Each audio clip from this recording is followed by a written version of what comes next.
a Rochester welcome, a Southern Minnesota welcome to our great guest, hot off the debate, Chelsea Clinton.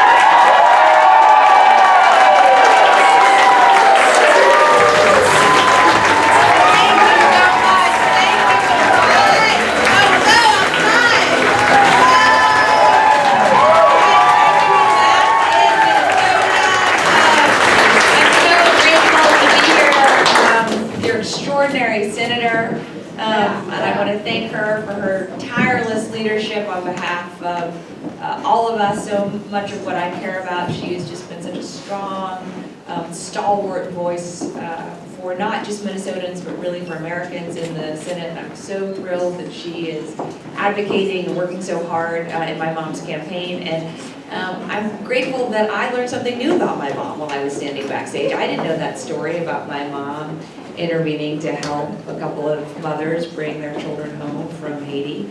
But I'm not surprised, because that's the mom that I have known my whole life.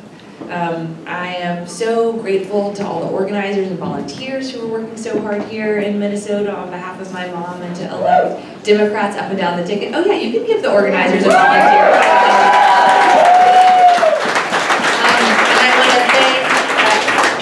Who spoke in the pre-program, Representative Norton, Representative Murphy, and Emily, one of my mom's volunteers and organizers here in Minnesota. Oh, Emily, absolutely. I am so fiercely proud to be my mother's daughter. I'm deeply biased towards her. I own that up front. I make no apology about that. And yet, as you heard from the senator, I have a 3.5-month-old son, Aiden, and a daughter, Charlotte, who turned 2. Oh, thank you for applauding for my children. And a daughter, Charlotte, who turned 2 a couple weeks ago. And so my most important identity now is as my children's mother. And this election feels so intensely personal to me because I'm now a parent.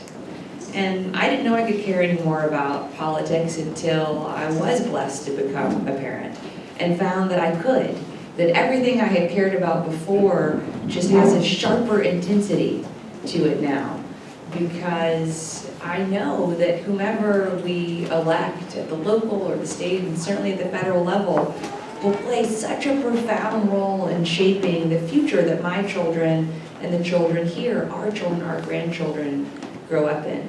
So as personal as it is to me that my mom is running, it's even more personal to me because I know that my children will be so deeply affected by whomever we elect in this election. And I just couldn't imagine a better president for the values that I want my children to grow up with, and the values that I believe our country is at our best. Oh, the little people don't bother me at all. There are like a couple little people here like squeaking and squawking on the side, and it makes me feel just right at home. So I see the parents sort of shushing them, but please don't worry. Like, oh, thank you. I don't know you, but I'm sure I love you too, and we're wearing the same t-shirt, which is amazing. And although that might have seemed like an aside, it really isn't, because every election is about the future. And I do think our values are at stake. And so it matters to me that my mother has been, as she talked about in the debate last night, working for longer than I've been alive, because it's not just 30 years, it's a lot longer than 30 years, to help create more opportunities for more people, to help ensure that more children, as she says, are given the chance to live up to their God-given potential.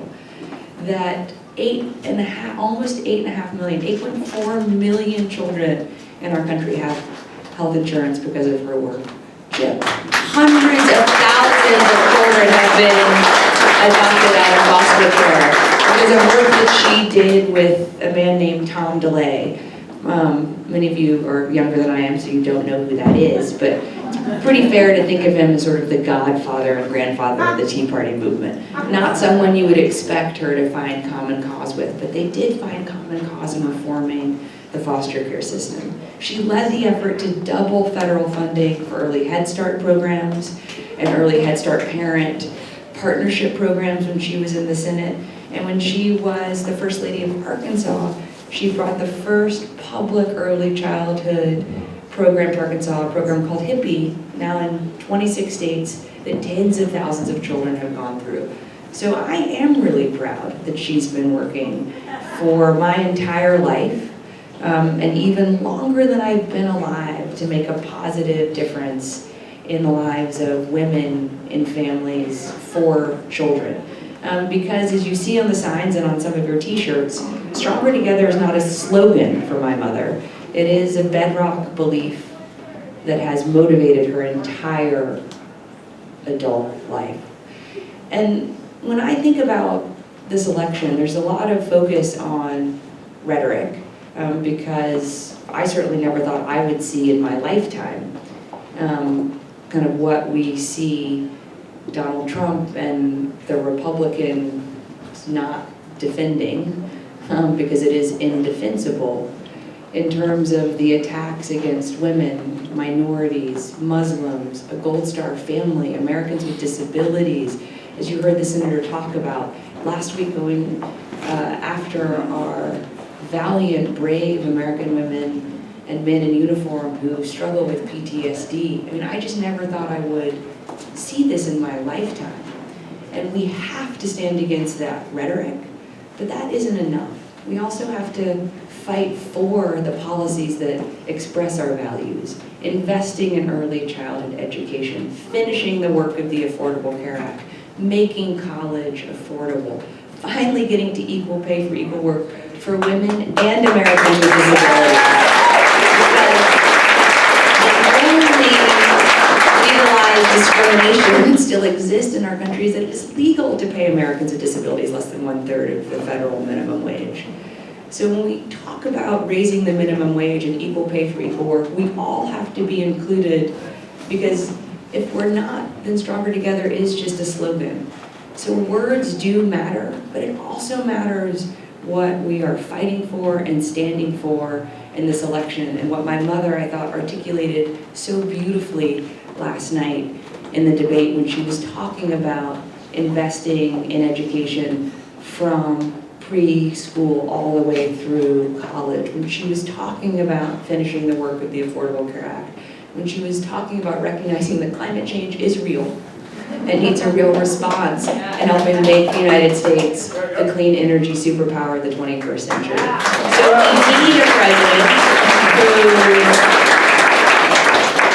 who, yes, rhetorically recognizes that we are stronger together, and that together does include all of us, and that there are not tests based on gender or who you love or what country you came from or what God you do or do not worship. We also need a president who understands that those words have to be matched with real policies that then reflect those values every single day. So I am so grateful to have had the chance to come back to Minnesota. I was with the senator and the governor a few days ago, and I know the governor is with us in spirit, and he's doing exactly what he should be doing, his job. So I completely understand that he's not with us here today. So I'm just going to keep talking to as many people as I can talk to here across Minnesota and across our country about what I think is at stake in this election, everything. Why I so strongly support my mom as a proud daughter and as an American, and now first as a mom myself, and encourage everyone to get registered and to vote.